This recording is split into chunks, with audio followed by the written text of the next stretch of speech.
severe weather hits, Channel 5 will warn you first with a Guardian Lightning Tracker. It's the latest forecasting technology from Channel 5's team of professional meteorologists. The Guardian, only on Channel 5.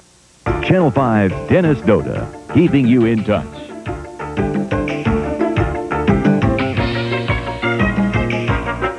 Piece by piece, the story has been emerging.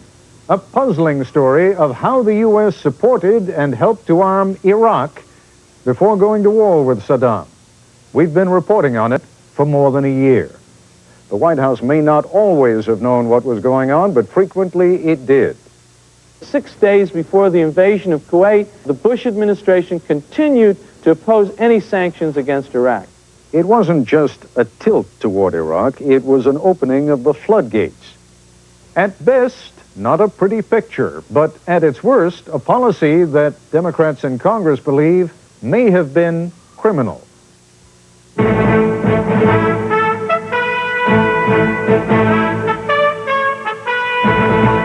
This is ABC News Nightline. Reporting from Washington, Ted Koppel. It was an example of world-class leadership. He was committed, determined, unwavering, and successful beyond anyone's wildest expectations. Operation Desert Storm was, without question, George Bush's finest hour. But in what may well be the supreme irony of his presidency, it is becoming increasingly clear that George Bush, operating largely behind the scenes throughout the 1980s, initiated and supported much of the financing, intelligence, and military help that built Saddam's Iraq into the aggressive power that the United States ultimately had to destroy. Some of what we will tell you tonight we've reported before, but we reported it over a period of many months. And as sometimes happens in television journalism, the impact of several stories on a related subject spread out over time is diffused. Nevertheless, the programs had their impact. One White House official in particular went out of his way last year to repeatedly call ABC News executives in an effort to undermine and prevent any further reporting on this subject. Last year, there was precious little interest in the stories. But now, undoubtedly fueled by the climate of a presidential election year, now the roles played by George Bush, first as vice president and then as president, in bolstering Saddam Hussein throughout the 1980s and into 1990, that's gaining some real attention. Here's a summary and some new information as compiled by correspondent John Martin.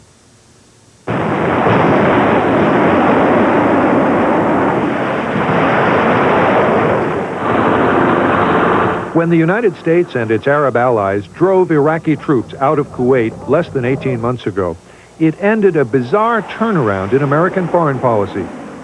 The Bush administration found itself attacking Iraq militarily after years of supporting it financially. Now, the president and his advisors find themselves suspected not only of bad judgment, but of possible criminal actions. For months, Democrats in Congress have been exploring what they see as the policy mistakes and George Bush's role in them. Howard Teicher served on the National Security Council staff under Ronald Reagan. Then Vice President Bush, in the early 80s, was very involved in the political decisions that went on when the government decided to open up its political cooperation with Iraq and share intelligence information in order to help Iraq stop the Iranian onslaught in 1982. That intelligence sharing, which began in 1982, continued throughout the 1980s. A former senior intelligence official told ABC News the relationship was so close that by 1986, the Pentagon was using American military officers for weekly courier runs to Baghdad. Their job was to deliver folders containing satellite information and targeting instructions for Iraqi pilots and gunners to use against Iranian troops and weapons. The war ended in August 1988, but intelligence was shared with Iraq until at least March of 1990, only 5 months before Iraq invaded Kuwait. Now that they are looking into what happened, Congress and the General Accounting Office are asking whether the Bush administration is trying to keep them in the dark. Our work has been delayed significantly due to the reluctance of some government agencies to provide us with timely and complete access to the information we require. Congressional staff members discovered 66 instances in which export documents were altered by Commerce Department officials before they were turned over. Example, the phrase military vehicles was changed to remove the word military. One piece of technology that alarmed Defense Department experts long before the Gulf War was an image enhancement system that was approved for export to Iraq in 1987. The Pentagon official charged with protecting U.S. technology tried to block the export license. We believe that the real purpose of this equipment was to assist the Iraqis in targeting sites far from the Iraqi borders and essentially giving them eyes in the day and the night thousands of miles from their own territory. That to us seemed to be a very dangerous thing to be doing.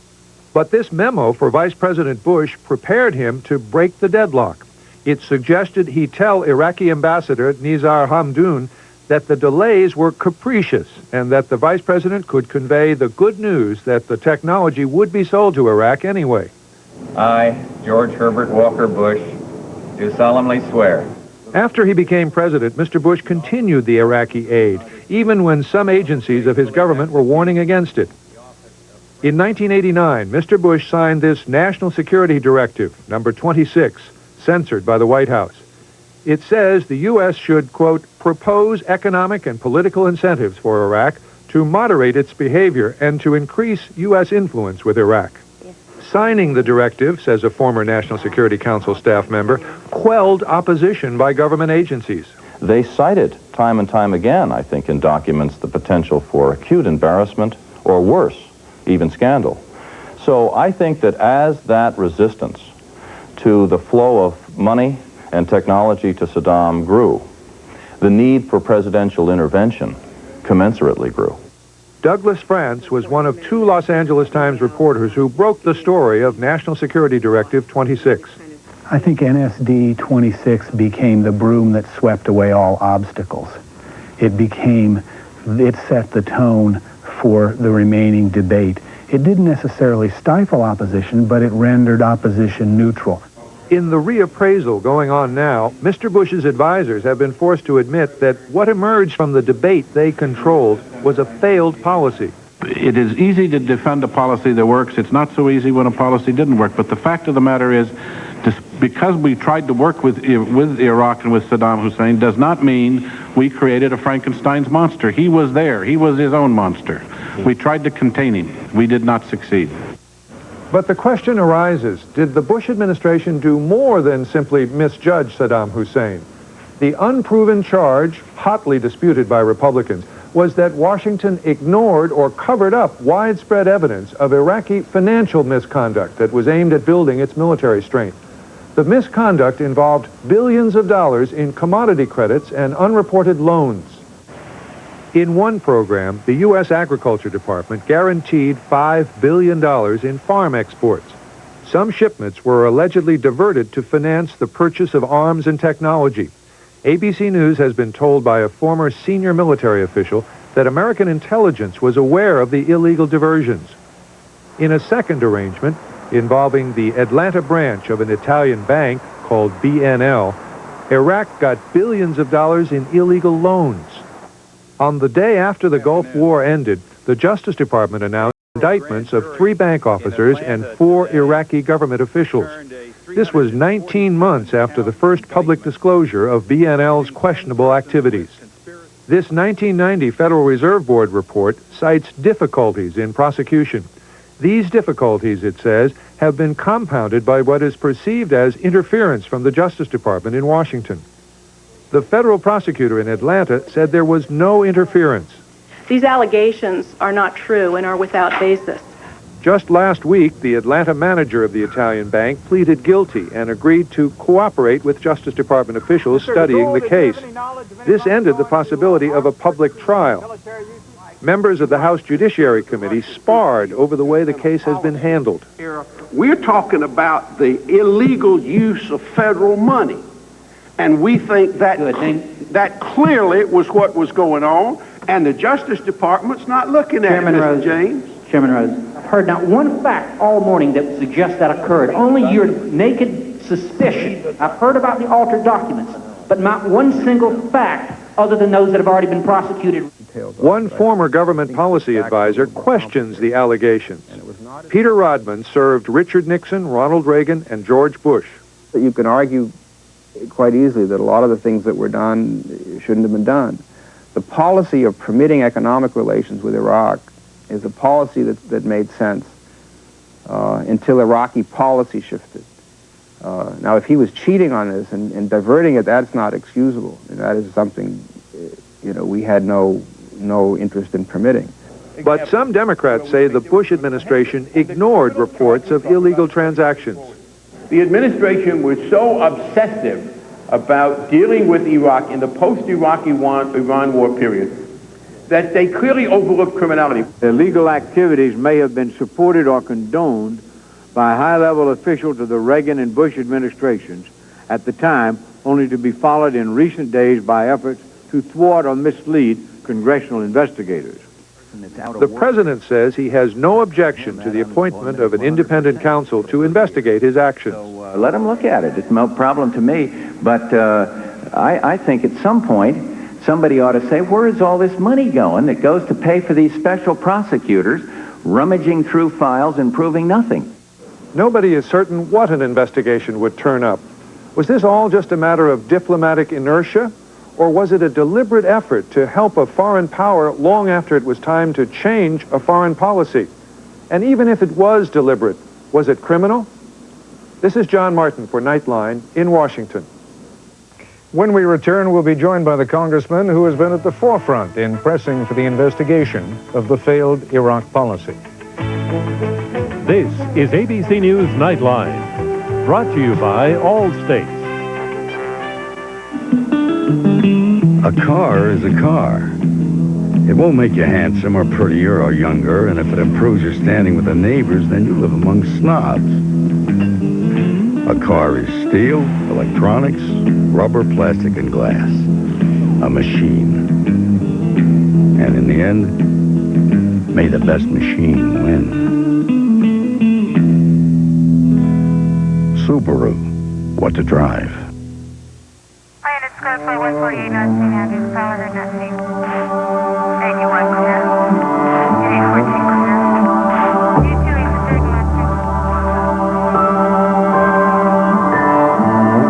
Of all the things around your house that need batteries, there's one thing that needs a good, fresh battery most of all. See your Allstate agent for a free home fire safety brochure. And please, check the battery in your smoke detector often.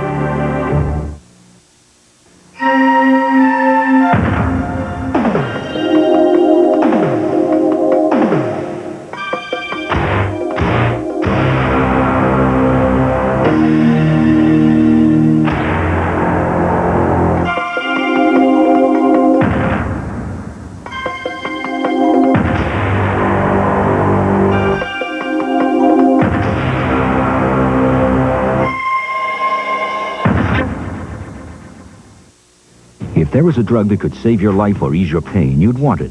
So why do they get them sooner overseas? The American Agenda on ABC's World News Tonight tomorrow. Representative Sam Gejdenson is chairman of the Subcommittee on International Economic Policy and Trade. For the past year, he has pressed the investigation of the relationship between Iraq and Washington before the Gulf War. The congressman joins us from the House Radio TV gallery on Capitol Hill. Before the end of the war, which is to say up until 1988, one would think the administration could make a pretty strong case. Indeed, privately, they do make a very strong case, and that is they considered Iran to be a greater threat to world stability, and particularly stability in the Persian Gulf, than Iraq. Why do you think they're so reluctant to make that case in public?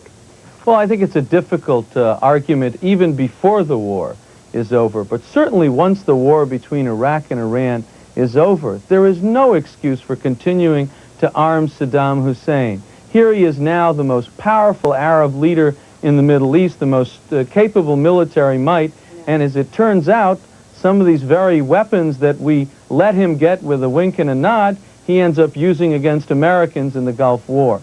So I think that they're careful to get into that debate because they've got no excuse why they continued the policy after the war was over. Let me ask you to be equally careful, Congressman, and I don't know whether you personally have made the charge that crimes have been committed, but some of your Democratic colleagues on the Hill are suggesting that crimes may have been committed. What are they, or if you're one of them, what are you suggesting?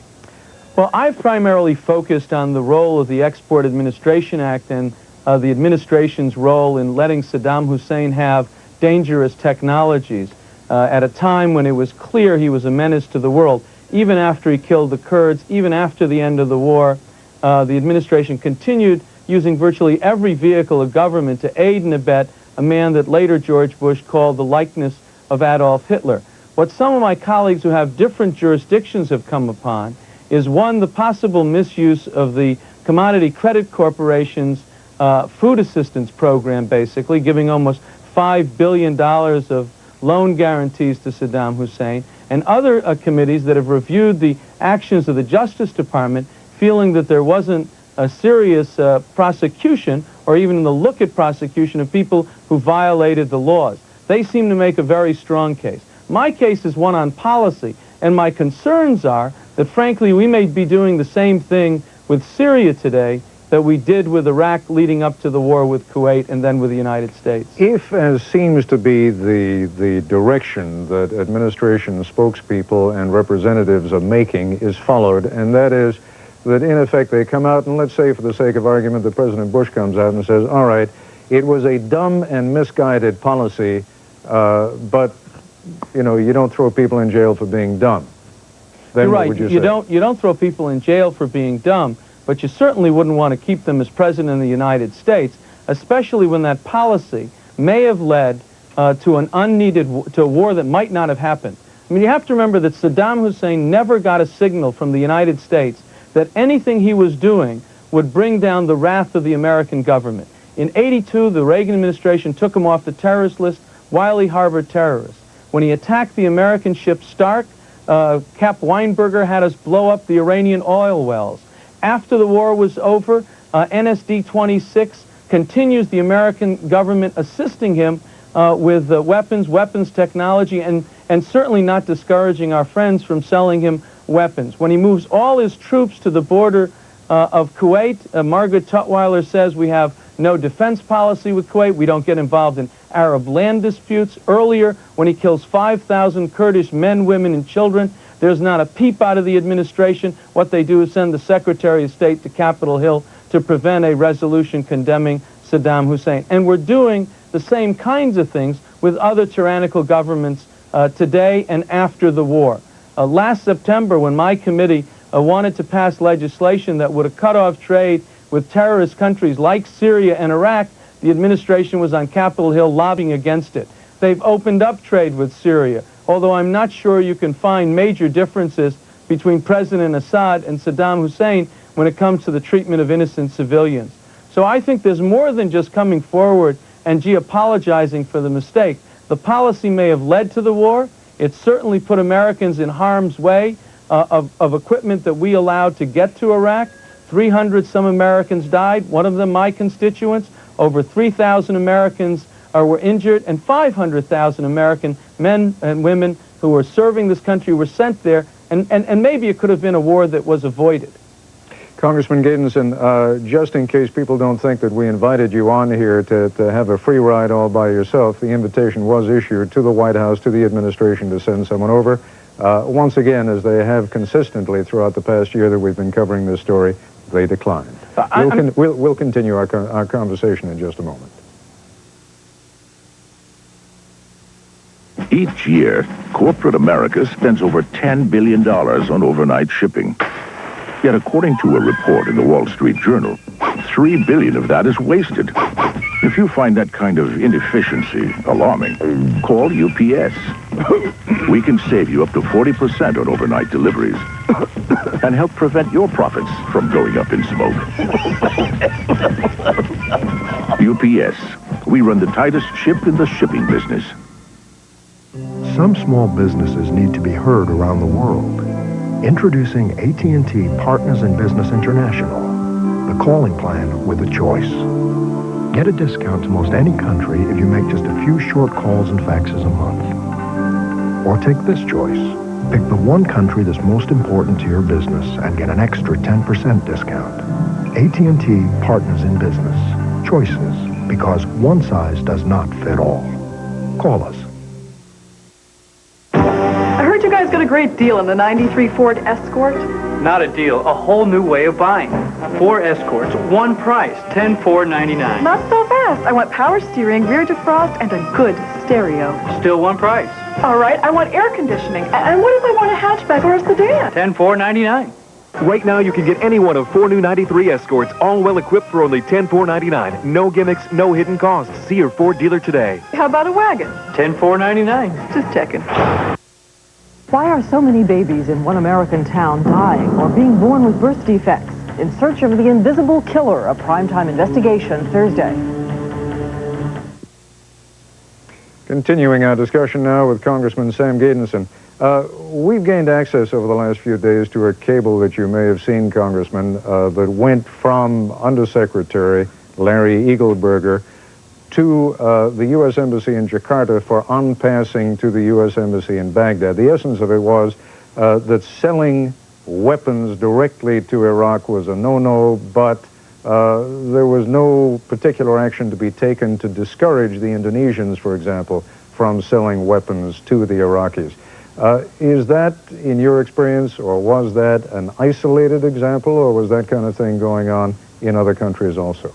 Oh, it was going on worldwide. What the administration utilized was not only our own government in almost every aspect of it to aid and abet Saddam Hussein, that any country across the globe that wanted to sell him weapons of destruction, there was certainly a wink and a nod and maybe even more in suggesting that the United States didn't mind if Saddam Hussein got these weapons. That was bad enough during the war. But once the war was over, Saddam Hussein in Iraq was now the most powerful military force in the region. It just emboldened him further. Now, in talking to people who have served with the Reagan and Bush administration, the reasoning that is put forward is, yes, Saddam was a bad guy. We knew Saddam was a bad guy, but he was being helpful to us in terms of his attitude toward the Saudis, in terms of his attitude toward the Egyptians, and our feeling was that he was given two bad options, namely Iraq on the one hand and Iran on the other. He was the less noxious of those two options. Well, at the time of this cable, Iran is over. Iran has lost the war, decimated by the Ayatollah and his policies. Iraq is now the dominant military force in the region. It is the only force capable of threatening its neighbors. And it seems that what the administration did was, at one point it was help Iraq because it's weak and it might be beaten by the Iranians. Once they beat the Iranians, now it was help Iraq because Iraq was the most powerful government in the region. What it was is a policy based on our foolish notion that we could control this mad dog by feeding him weapons of destruction and the technology to both build nuclear and chemical weapons. There was no effort by the administration at any point to give Saddam Hussein a signal that there was a limit to the barbarism he could engage in that would bring him the wrath of the United States. Was there anything, Congressman, prior to the invasion of Kuwait by Iraq in August that should have or might have led the administration to reconsider that policy in your view? Well, there was constantly, it seems to me, messages that Saddam Hussein didn't get the limits that were placed on him. He threatened to destroy Israel with chemical weapons. He threatened all of his neighbors. And there was never even the slightest hint from the administration that they would take any action against him. I think they hung April Gladsby out to dry for not being tough enough with Saddam Hussein. She was the U.S. ambassador. She was the U.S. ambassador, and her general comments have been reported in the press that she understood his concern with Iraq. But there was no message from George Bush. There was no message from Secretary Baker that indicated his displeasure with Saddam Hussein or any of his action. Not killing innocent women and children, not threatening Israel, not moving his forces to the Kuwaiti border. Congressman Gejdenson, we only have about 20 seconds left. How do you avoid turning this into a partisan issue, which quite clearly it is perceived as being by the White House? Well, I think part of the White House strategy was to stonewall long enough so they could bring it close enough to the election so they wouldn't have to argue the merits, then they could call it politics. We began this investigation a year and a half ago with bipartisan vote out of my committee demanding the documents. They're still withholding documents from us concerning Secretary Baker's meetings. They're still stonewalling the press and the public. If they want to make it non-political, let them come clean. Let them put the information before the American people. Let's have it open and not redacted, and then we'll let the people decide. We're out of time. I thank you for being with us this evening. I'll be back in just a moment. I noticed a definite difference in the way they drive. The Goodyear AquaTread All-Season Radial. Its advanced Deep Groove Aqua Channel channels water away as you drive. Just like you're glued to the road. 60,000-mile guarantee. Snow, wet, dry, strong, secure. AquaTread, only from Goodyear. Gives me a feeling of Aquaman. Another reason we say the best tires in the world have Goodyear written all over them. I'd go to Goodyear immediately. I really would. Everyone has a dream, a vision deep inside. With all the mutual funds out there, I needed an easy way to help me compare them.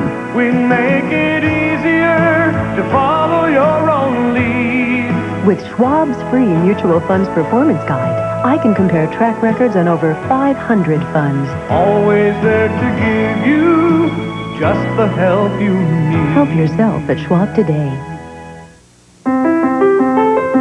Right now, IBM is going beyond conventional computing by pioneering a way to touch millions of lives. Raise, blow. They love the hands-on stuff. Information becomes something with an imagination. IBM Multimedia. You can touch so many emotions with pictures and colors and sounds. It's really wonderfully exciting.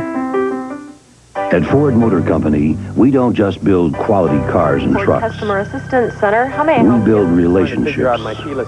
Our Customer Assistance Department assists over 4,000 people a day on everything from warranties to how to program a keyless entry system. It's part of a whole philosophy at Ford that's rapidly changing the ownership experience. Well, it's important to us that you're happy with your car. Thanks for calling Ford. Ford Motor Company. Quality is job one. It's working. It's working. Did you get married Brady Bunch style? In the next Good Morning America, what you can do about money. Plus a sailor's solo journey around the world here on Good Morning America. For the latest news from around the nation and the world, turn to World News Now later tonight on this ABC station. That's our report for tonight. I'm Ted Koppel in Washington. For all of us here at ABC News, good night. If you wish a videocassette version of Nightline, the cost is $14.98. Plus $3.95 shipping and handling.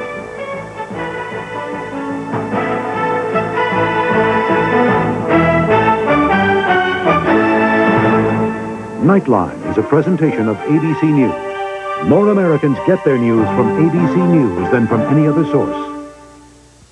Wednesday. I'm going to do something with you tonight that I've never done before in my life. It's outrageous. I mean, 1 minute we're kissing and the next there's a woman coming out of your bedroom in her underwear. Oh, look, a new face. Civil Wars. Wednesday. Mostly cloudy overnight with spotty areas of sprinkles.